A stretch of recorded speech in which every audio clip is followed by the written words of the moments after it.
जीवों, जो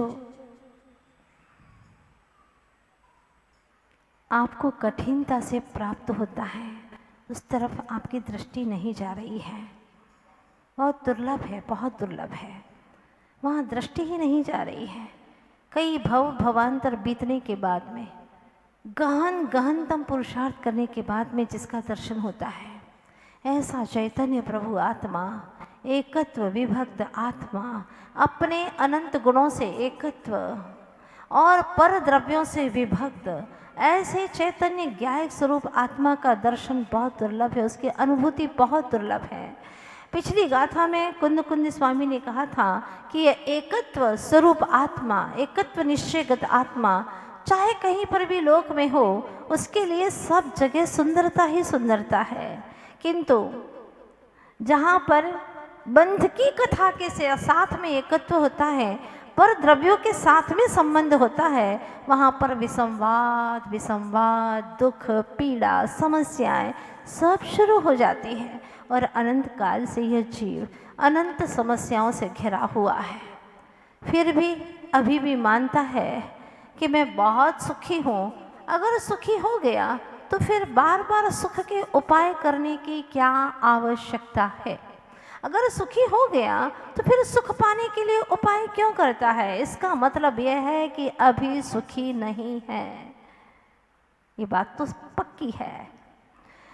आचार्य भगवान कहते हैं कि ये भ्रम को तोड़ दे, और ये भ्रम तूने ही बनाया है, तू ही तोड़ सकता है। जैसे रस्सी बटी थी ऐसे ही खोल दे इसे। कर रहा कर्म, मान रहा धर्म, यही तो है तेरा भरम। दिन रात कर्म कर रहा है, कर्म बंध कर रहा है, पर से संबंध कर रहा है और इसी को मान रहा है धर्म, जबकि धर्म की शुरुआत एकत्व विभक्त आत्मा की अनुभूति से ही होती है, जिसे सम्यक दर्शन कहा गया है। सम्यक दर्शन ज्ञान चारित्राणि मोक्ष मार्ग, यही मुक्ति का मार्ग है, जहाँ पर प्रथम पायदान पर सम्यक दर्शन, सम्यक ज्ञान, इसकी प्राप्ति होती है, इसकी अनुभूति होती है। पर चेतन, तुझे क्या हो गया है? जब आज हम दृष्टि डालते हैं संसार की तरफ तो समझ में नहीं आ रहा कि प्रभु कैसा युग चल रहा है। आज धर्म के नाम पर लड़ने को सब तैयार हैं, धर्म के नाम पर लड़ने को सब तैयार हैं, किंतु धर्म की राह पर चलने को कोई तैयार नहीं है। बड़ा अचरज होता है।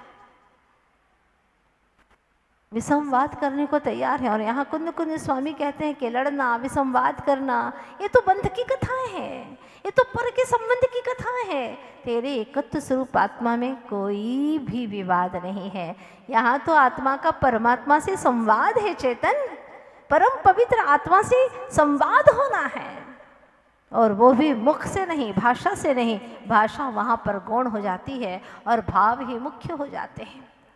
कभी आपने एहसास किया, जो प्रभु के सम्मुख ही बैठते हैं, प्रभु की मूर्त के सम्मुख बैठते हैं, तो वहाँ पर शब्दों की कतारें प्रभु से संबंध तोड़ देती हैं, और जब शब्दों का संबंध हम दूर कर देते हैं, मात्र भावों से, भावों का सेतु बना करके प्रभु के समीप जाते हैं, तो लगता है प्रभु का दर्शन हो रहा है।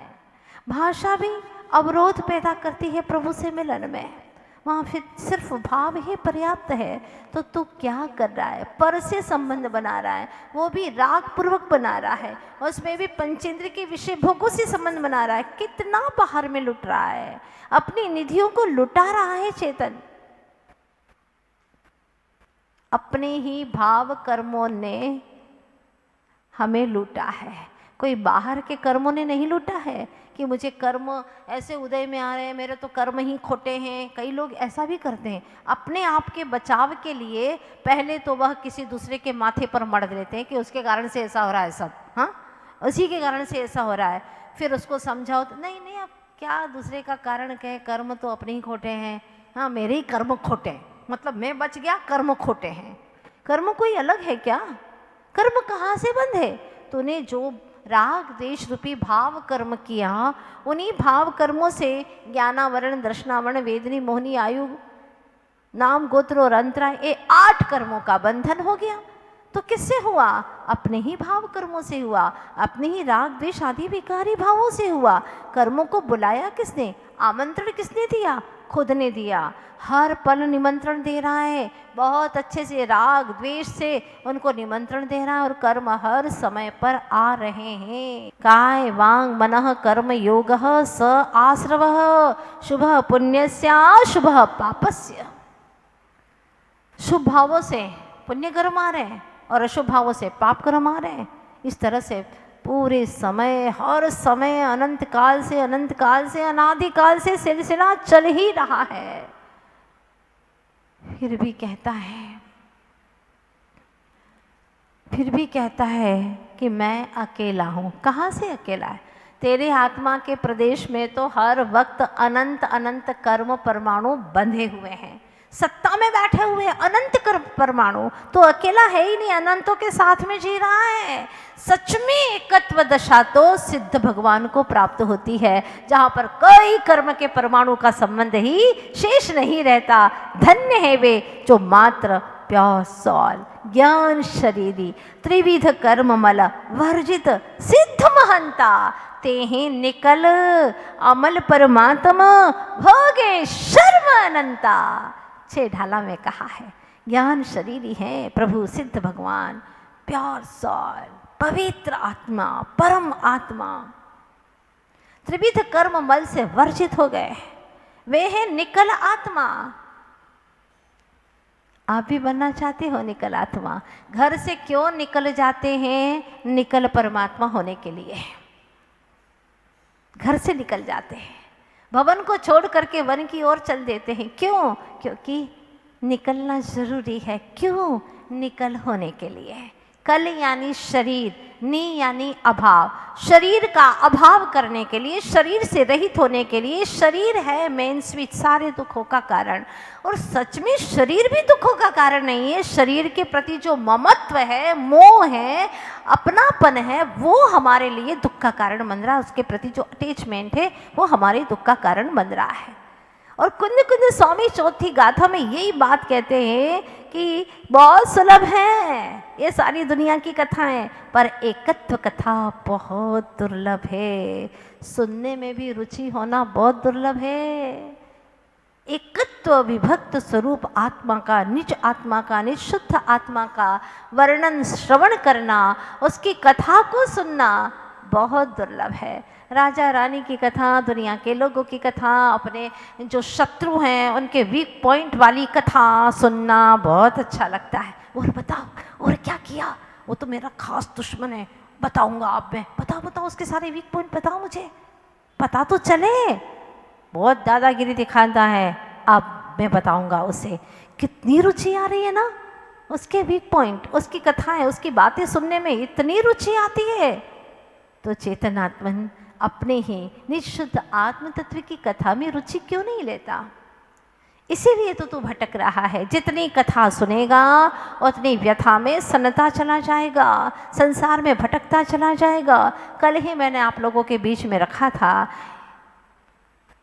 और वह सुंदर सी पंक्तियों को आपके बीच में रखा था।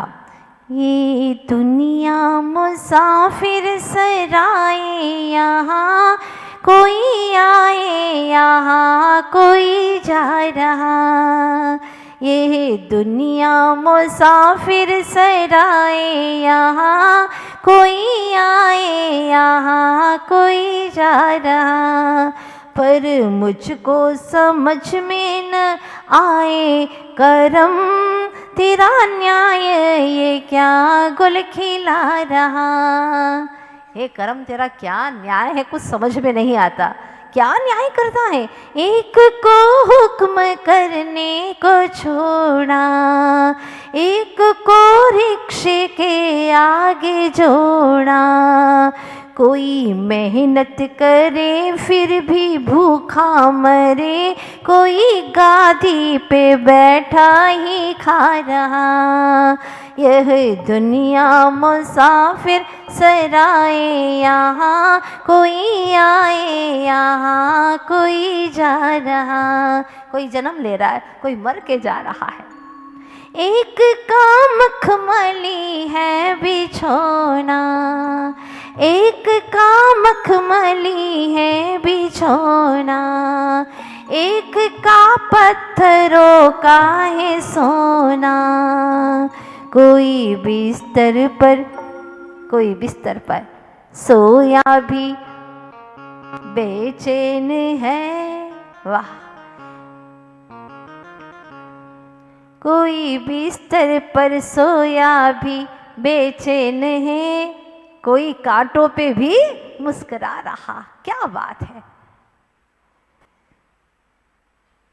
कोई कांटों पे भी मुस्कुरा रहा है। धन्य है। उपसर्ग सहन कर रहे हैं, परिशों को सहन कर रहे हैं, फिर भी आनंद से मुस्कान दीपित है उनके चेहरों पर।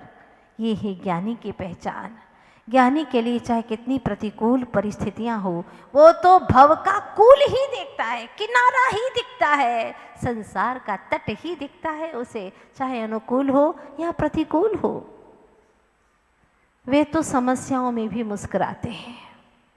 वे तो ज्ञानी तो समस्याओं में भी मुस्कुराते हैं, पर अज्ञानी को मुस्कुराना भी एक समस्या है। अज्ञानी जीव को, जिसको तत्व ज्ञान नहीं है, मुस्कुराना भी एक समस्या है। चेहरे पर वो आनंद, वो कांति, वो वीतरागता, वो वैराग्य, वो फुहार नहीं दिखाई देती उसके चेहरे पर।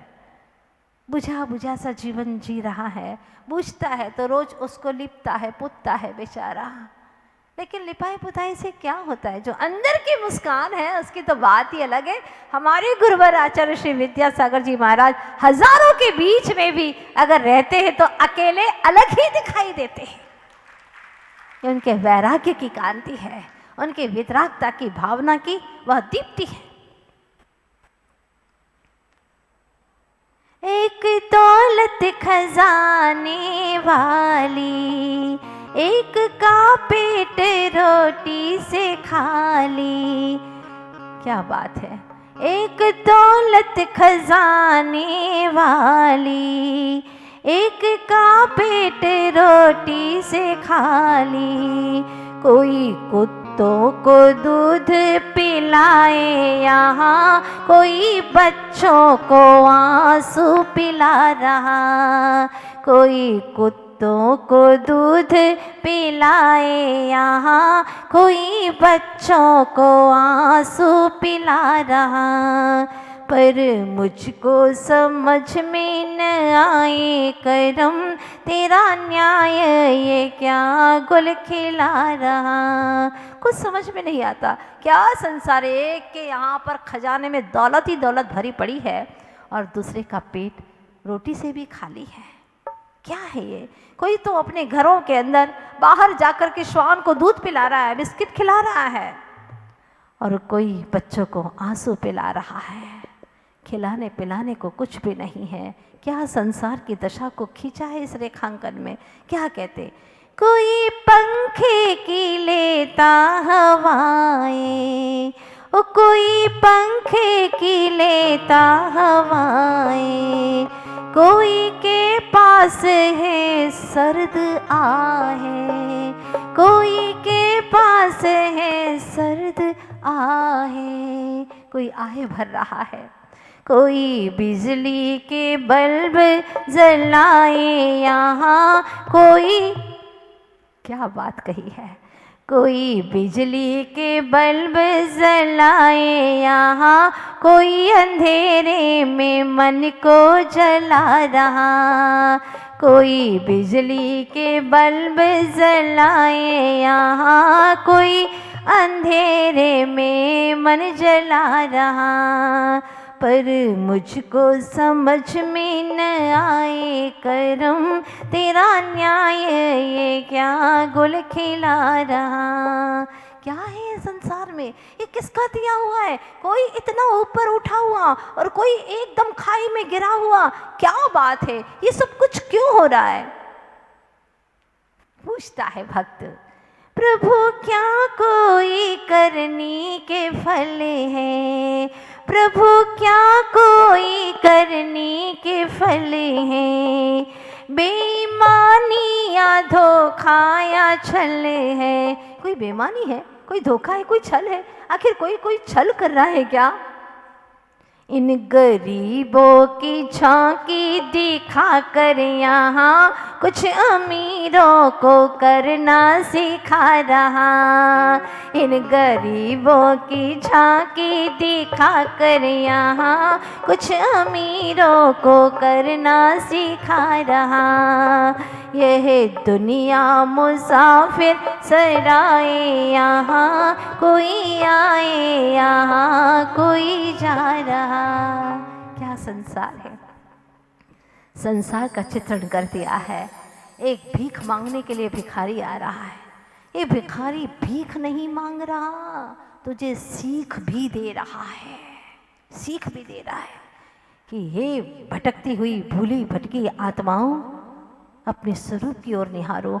मैंने अपने स्वरूप की ओर नहीं निहारा। मैं भगवान के पास में भी गया तो भीख ही मांगता रहा। भगवान ये दे दो, वो दे दो, मेरी दुकान चलवा दो, मेरी फैक्ट्री चलवा दो, मेरे घर में ये हो जाए, मेरे बच्चे हो जाएं। भीख ही भीख मांगता रहा। वितरागता की अस्मिता को नहीं पहचाना, फलतः आज तक भीख मांग रहा हूँ।